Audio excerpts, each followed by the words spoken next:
الحمد لله الذي بشر أمة الإسلام بظهور إمام عادل مقصد في آخر الزمان بلسان نبيه صلى الله عليه وسلم وأشهد أن لا إله إلا الله وحده لا شريك له وأشهد أن سيدنا محمدا عبده ورسوله القائل لو لم يبق من الدهر إلى يوم لبعث الله رجلا من أهل بيتي يملأها عدلا كما مليت جورا رواه أحمد وأبو داود اللهم صل وسلم على عبدك ورسولك محمد وعلى آله وصحبه أجمعين أما بعد عباد الله إن الله تعالى أمرنا أن نطيع النبي صلى الله عليه وسلم في كل ما أمره ونجتنب عن كل ما نهانا عنه ونصدقه في كل ما صدر عنه من أقوال باعتباره رسولا يوحى إليه لأنه لا ينطق عن الهوى إن هو إلا وحي يوحى. وقد ورد عنه صلى الله عليه وسلم أكثر من 40 حديثا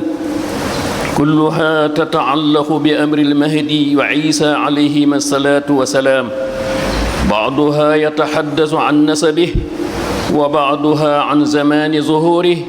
وبعضها عن دوره القيادي في الحياة، وبعضها عن صفاته الخلقية. ومن هذه الأحاديث على سبيل المثال عن أم سلمة رضي الله عنها قالت: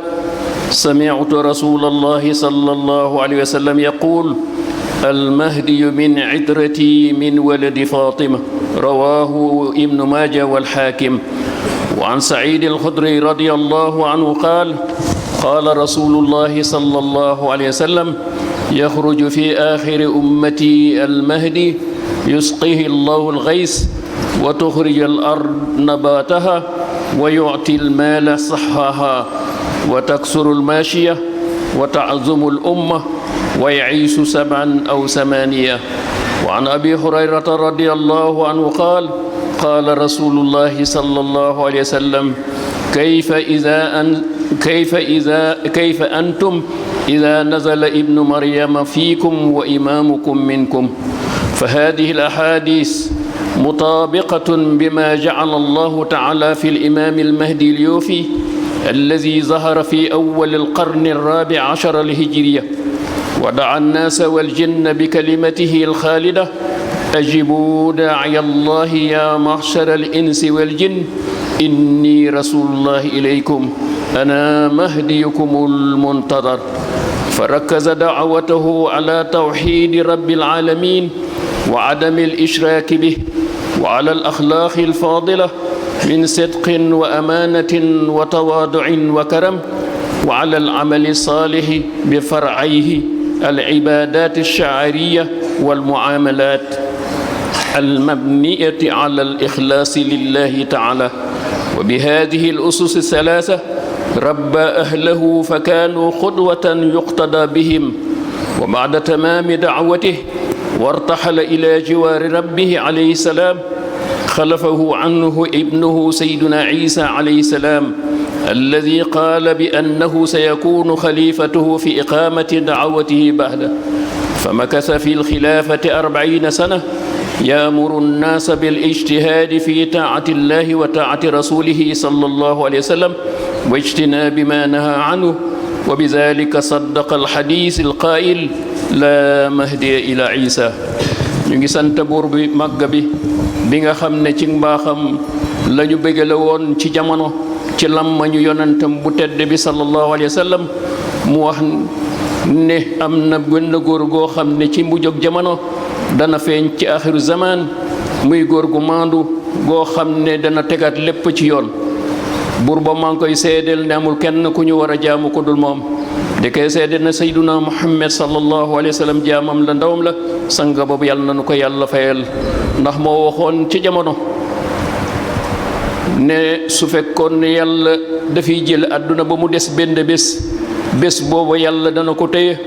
yónni benn góor goo xam ne ci sama njaboot ci sama askan lay bokk, dana feesal àdduna ak maandute ni mu fekkoon ñu feesal ak jeng ci buur yi. yàlla na nu yàlla fayal sanga boobu ak saxaabam yu tedd yi. ginnaaw loolu yéen jaami yàlla yi, sunu borom day digal nanu ci téeram bu tedd bi nu war a toog fu ñu toll di topp yonente bi sallallahu alayhi wa sallam ci lu mu digle te bàyyi lépp lu mu tere. waaye it moo nu digal nu dëggal ko ci lépp loo xam ne jóge na ci moom ci ay wax, ndax mooy yonente boo xam ne lu mu wax yàlla ko wax, daawul wax ba kenam. bokk na ci nag ci lu rot ci moom ci lu mu wax ñeent fukki xadis yoo xam ne saxaaba bi ñooñu ko soloo ba mu agsi ci ñun, muy wax ci mbiram Mahdi ak mbiram Isa. lenn ci xadis yooyu mu ngi wax ca aw askanam fan lay bàyyi koo. am na xadis yoo xam ne jamono ba muy feeñ lañu wax, am na ci xadis yoo xam ne bu ñëwee lan mooy taxawaayam ci kaw suuf. waaye am na ci xadis yoo xam ne ay meloom ak jikkoom lay wane. bokk na ci xadis yooyu ci tënk ci lu néew ci juróom ñeent fi xadis yooyu ñu simpi ci rek len nat ci ci xadis yooyu. benn bi ummu salamata soxna si yonante bi sallallahu alayhi wa sallam yàlla na yàlla gërëm ko moo waxoon ne man dégg naa rasulullahi sallallahu alayhi wa sallam ne al mahdi yu day moom muy duma mooy ci sama deret lay bàyyi ko te ci wàllu Fatima lay bàyyi ko. xadis boobu ibnu Maaja ak Hakim ñoo ko solo. beneen xadis benn saaba bu ñuy wax Saïdul Xudri moo ko solo ne yonent bi sallallahu alayhi wa sallam moo nee ne ci mujjug jamono day ci sama xeet wii ku ñu wax mahdi yi dina fi feeñ bu ñëwee day yàlla dana baaxe àdduna ndox bari fa taw bi muy bari lool suuf si naat alal yi bari te it buy séddale alal ci maanute la koy def da yemale ñëpp jur ya de dina bari ci kaw suuf waaye askan yi dina yokk waaye it ci ñii ne juróom-ñaari at la fay dem wala juróom-ñetti at xadis boobu ibnu Maaja Abu Saïd al-Xudri moo ñu ko solo. beneen xadis Abu Hurayra radiyallahu taala mu ne yonente bi sallallahu alayhi wasallam de waxoon na ne waaw yéen xeet wi su fekkoon ne ibnu Maryama feeñ na ci yéen bu boobaa te seen ilimaan jay ci jamono jooju ci yéen lay booy ko nan ngeen di def ak ñoom. xadis yii day ñett yii day bu la bokk ak yi jiitu yi nga xam ne tudduma ko dëppoo naag ci kàttanu yàlla ak nameelam ci imaamul mahdi mi nga xam ne moo feeñoon Yoof ci 14e siècle fukkee siècle ak ñeente ca bopp ba la woote woon ne ca baatam bu tedd ba ne yéen njaami yàlla yéen nit ak jinne kaay leen uyu si woote yàlla bi man may mahdikumul muntasar mi ngeen doon xaar. woote ba nag mu ngi ko tënkoon sëmbaxtal ko ci ñett ay tomb yoo xam ne yu leer nañ mooy wéetal boroomam bañ kaa bokkale kenn jikko yu tedd lu mel ni ak dëggu ak maandute ak wóor ak oyof ak jëf lu baax.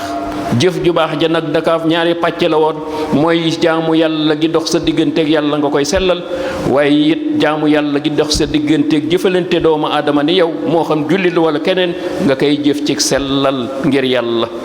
yii tomba ñett yi day la yare woon ak njabootam bi muy woowe njabootam nga bu ñu koy wax mooy njabootam ki gëmoon muy saxaabam yu teddee royoon nañu ko ci jikko ci pas bu wér ak sellal ak jëf ju baax ak jikko yu tedd ba ñoom ci seen jamono ñu nekkoon ay royukaay. waaye nag bi mu matalee ba dem wàcce na fi doomam ji tedd ja Seydina Isa yal na yàlla yokkee leeram mu wutu ko ci jal bi faja baayam jaaroon ci wéetal yàlla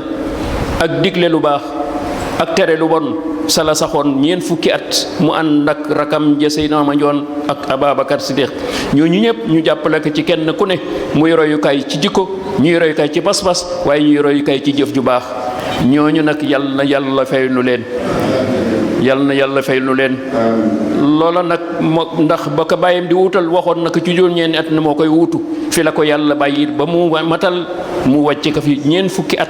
muy ci oote bi moom moomu moo taxoon xadis bi naan la mahdi Isa di dëggal waxam jooju. yàlla defal nu ak dégg ak topp. barakallahu li fi alquran azim wa nafa'ani wa iyyakum bi zikril hakim innahu ta'ala jawadun karimun barrun raufun rahim.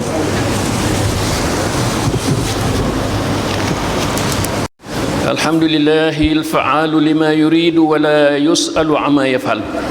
wa ashhadu an la ilaha illa allah wahdahu la sharika lah wa ashhadu anna sayyidana muhammadan abduhu wa rasuluh. اللهم صل وسلم على عبدك ورسولك محمد وعلى آله وصحبه أجمعين. أما بعد أيها المسلمون، إن الإمام المهدي اليوفي قد توج منهج دعوته بقوله المشهور تنعلت حيث خلع النبي صلى الله عليه وسلم نعله، مصدقا بما روي عن النبي صلى الله عليه وسلم المهدي يقتفي أثري ولا يقطع. ومكث في دعوته إلى الله تعالى 26 عاما منصورا ومدعما بمعجزات برهنت على صدقه فيما قال بأنه هو محمد المهدي عليه الصلاة والسلام. ومن معجزاته الخالدة ضريحه الشريف على شاطئ البحر الذي لا يصل إليه ماء البحر احتراما لقدره العلي عند ربه. وقد أوصى أتباعه بالأخلاق الفاضلة وقد أوصى أتباعه بالإخلاص في العبادة والتخلي عن الرذائل والمعيشة بالحلال والاهتمام بالعيال وإخراج الزكاة وكثرة ذكر الله تعالى والاجتهاد بالأمر بالمعروف والنهي عن المنكر والتصابر والتراحم والتناصح والاقتداء به، لأنه هو القائل: وأنا القائل إمام الله كل ما أمرتكم به من العمل الصالح البدني والقول الصالح اللساني إن شاء الله أكون أمامكم ولا تبلغونني فيه، فانظروا إلي واقتدوني في فعلي وقولي، إن وفيتم أدخلكم طريق النجاة. فيا من صدقتم دعوته وآمنتم به، عليكم مسؤولية عظيمة في تبليغ دعوته إلى الناس سلوكا وعملا كما كان أسلافكم، مع استحضار قول لباس نيان: سبق الأولون فهل أنا أدرك ركبهم بالمشي البطيء، فكيف نحن الواقفون مع كثرة الكلام وقلة الأفعال الصالحة. ويا أيها العلماء، عليكم مراجعة أمر هذا الإمام العظيم والبحث في تعاليمه بغض النظر عن الاتهامات والإنكارات والسب التي لا تطفئ نور الحق. جاء الحق وزهق الباطل إن الباطل كان زهوقا. ñu ngi sant yàlla buur bu màgg bi mooy def lu ko soob te kenn du wax lu tax, moom sañ-sañ ci lu mu def te lu mu def noona la. maa ngi koy seedeel ne amul ku ñu war a jaamu ku dul moom, du ko seedeel na sayyiduna Muhammad sallallahu alayhi wa sallam jaamam la, ndawam la, sanga boobu yàlla nanu ko yàlla fayal mboolem saxaabaam yu teddee. yéen mbokki jullit yi, imaamul mahdi bi feeñ ci Yoof, loola day li ñu ci gis te taataan ko mooy woote bi mu woote jaami yàlla jëm leen ci boromam. daka sa mbëxtal ci waxam ba nga xam ne bu siiw ba bu wér ba xam ne wax jooju ku ko wax te du dëgg suuf dana la lekk. moo doon wax ne man day fa yonent bi sallallahu alayhi summi woon dal la ma maa fa jara solo da toppaat ca tànkam ba. loolu day dëggal wax ba mu waxoon démb ne mahdi bu ñëwee du ma mooy ci fi may jaar rek lay jaar.